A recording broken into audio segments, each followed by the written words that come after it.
What's up, guys? Welcome once again to the Save Continue Newscast. My name is Ryan Robinson. That's Tom Shelby. Hello. That's Shanae Howard. Hi. Every week we get together with news stories from the previous week that we thought were interesting and wanted to share with you guys.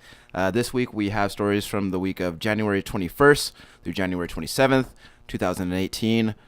First up, Tom, what's going on with Xbox? Yeah, so Xbox Game Pass is expanding to now include Xbox exclusive titles on launch day. Mm-hmm. Phil Spencer says that maybe there'll be some PC integration down the road, but nothing announced yet. Like Game Pass on PC? Correct. Okay. In some form, but he hasn't said what or when or if. Yeah.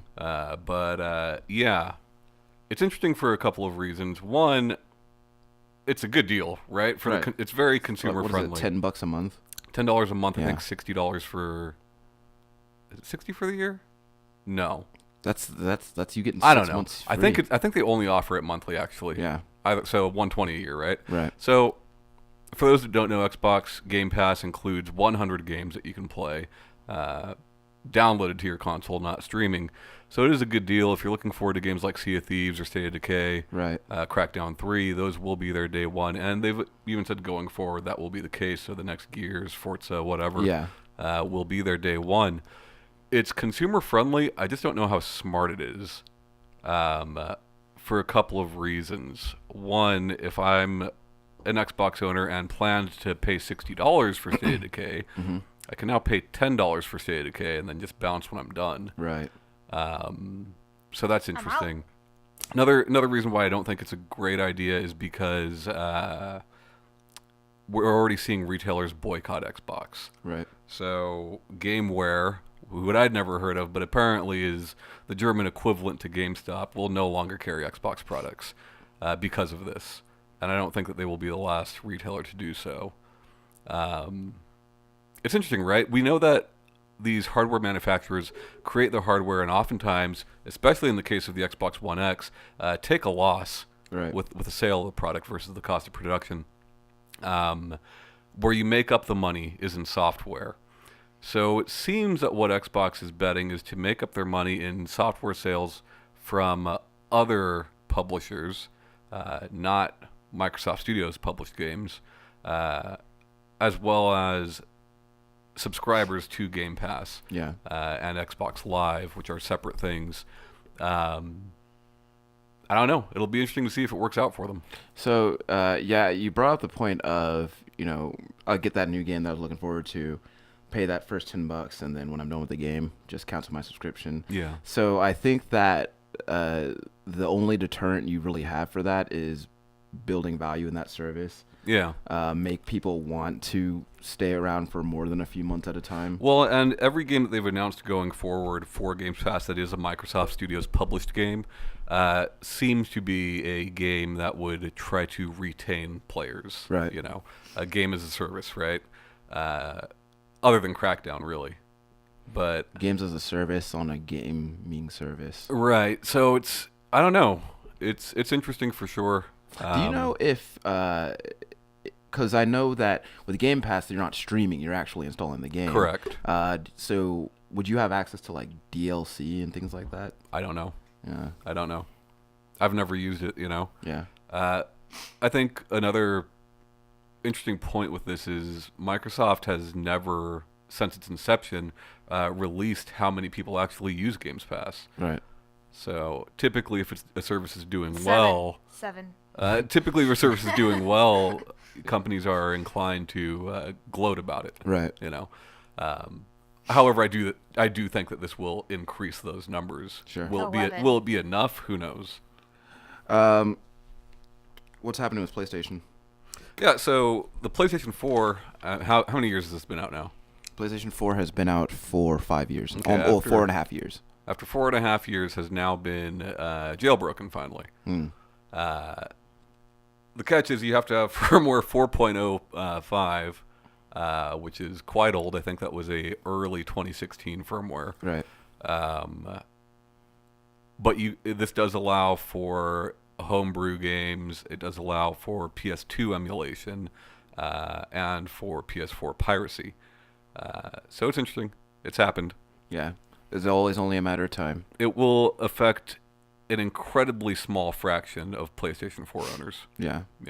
But I'm sure that Sony's already working on a patch for it. And I think a lot of that stuff is kind of, it's you're thinking more like about the people who are willing to put in the time and the effort to do. Well, not only willing to put in the time and effort to do so, because this stuff is relatively easy. Transferring files for the most part is what you're doing. Yeah.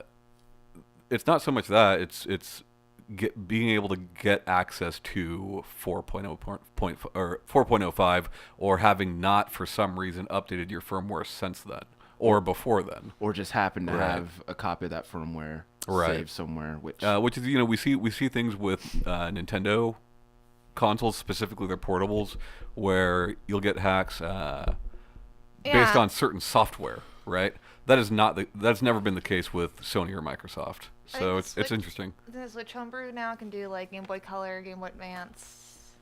It's old news, girls. We reported on that already. Yeah, I'm just saying.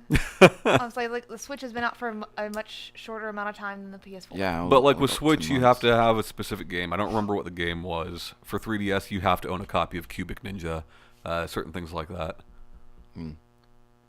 What's happening with Dota? So I've been kind of following this, so if I get anything wrong, please educate me and tell me what I've got wrong with the situation. I know nothing about it. We're except not going to be the headline. ones to do I know that. the headline, and that's it. I was talking to the listeners. People at home. The listeners. The people at home. No one watches this. Out there in TV land. Yeah. So ESL, the I forgot what that stands for. Why am I blanking? Electronic Sports League. Yes. I was like, I got this okay. electronic and league. I could not. S did not work. I love my electrical sports. Electrical Sports League.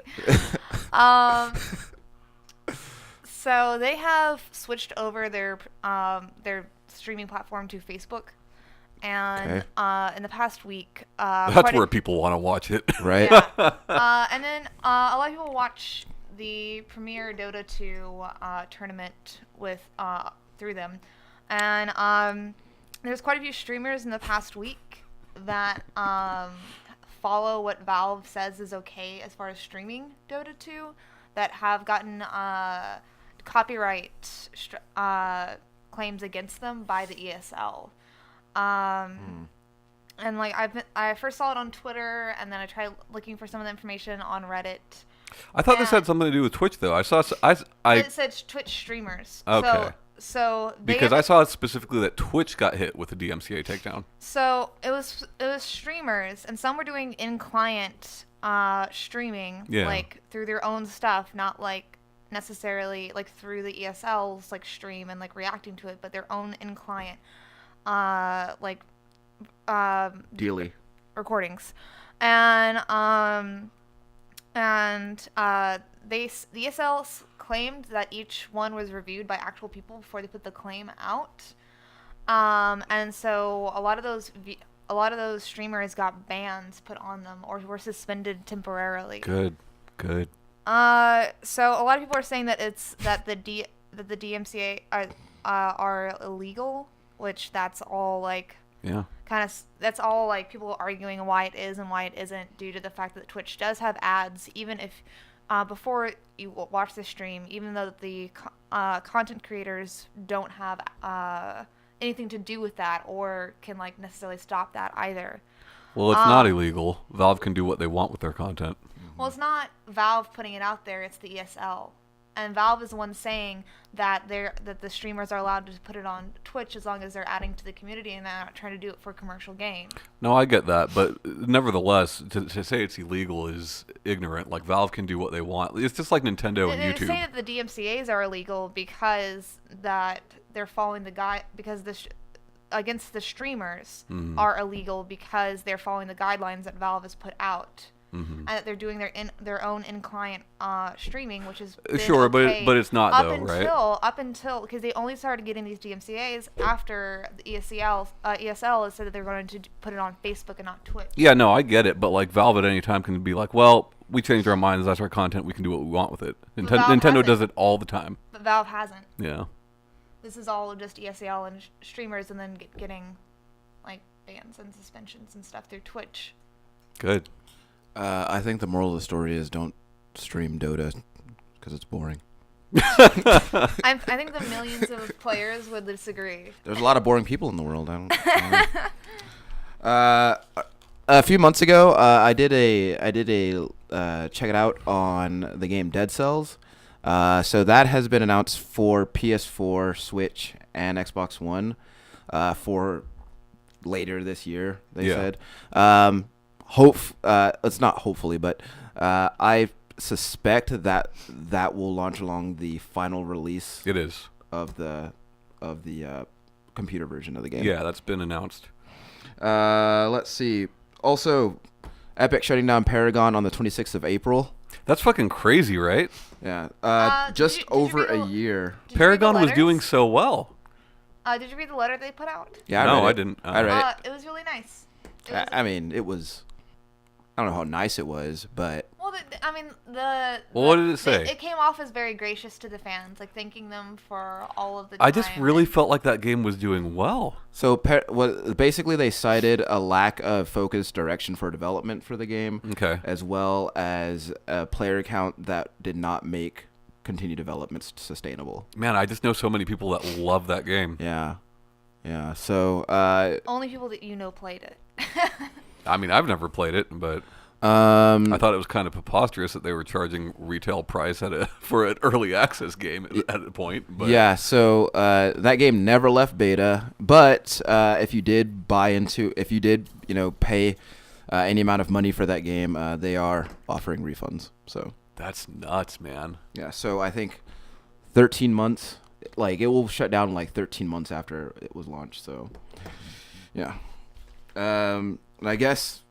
So their first Lawbreakers, Lawbreakers was next on, but yeah. Plus Lawbreakers isn't getting shut down. Well, I mean, it was written off as a loss though. Yeah. Which in my mind is kind of the same thing, but yeah. I didn't know a whole lot of people who played Paragon though. Yeah, I did. Yeah. But, so it goes. And actually, that's it. Cool. Guys, that's it for the news this week. If you have any stories or anything you want to pass along to us, of course, email us at savecontinuepodcast@gmail.com. Drop us a line at our Facebook at savecontinuepodcast, or come pop into the Discord. Yeah. My name is Ryan Robinson. That's Tom Shelby. Bye. That's Shanae Howard. Bye, guys. See you next week.